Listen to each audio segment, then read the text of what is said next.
Welcome to Eerie Bites of History, your daily serving of strange bites of the past. Today we are jumping into history with three mysterious stories, each happening on June 10th. Let's begin.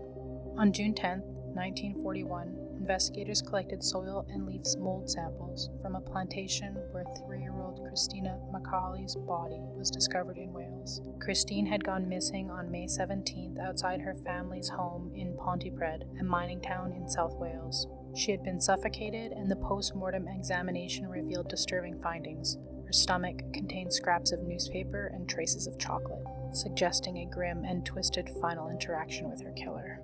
Suspicion quickly fell on a local man who had a reputation for odd behavior and had been seen near the plantation. Despite fibers and hair on the suspect's clothing matching hers, and 5 witnesses identifying him, he was acquitted due to insufficient evidence. The judge ruled that the evidence was purely circumstantial and not strong enough to convict beyond a reasonable doubt. In the years that followed, Christina's family was left to grieve without justice. The community, too, was shaken, not just by the brutality of the crime, but the realization that they likely had a killer walking free. To this day, this murder remains unsolved and no one else has ever been charged.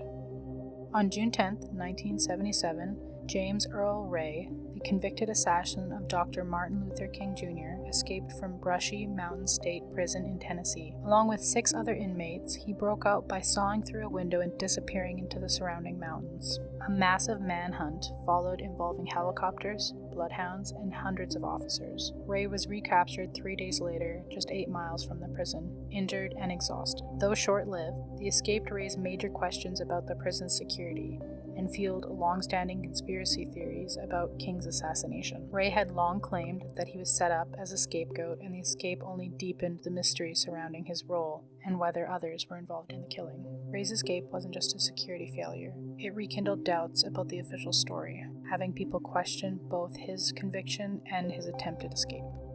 On June 10, 1902, Londoners passing along the Victoria Embankment were met with an unexpected and impossible sight. A towering bronze statue of Boadicea and her daughters, dramatically mounted on a war chariot, blades outstretched, pulled by 3 roaring horses.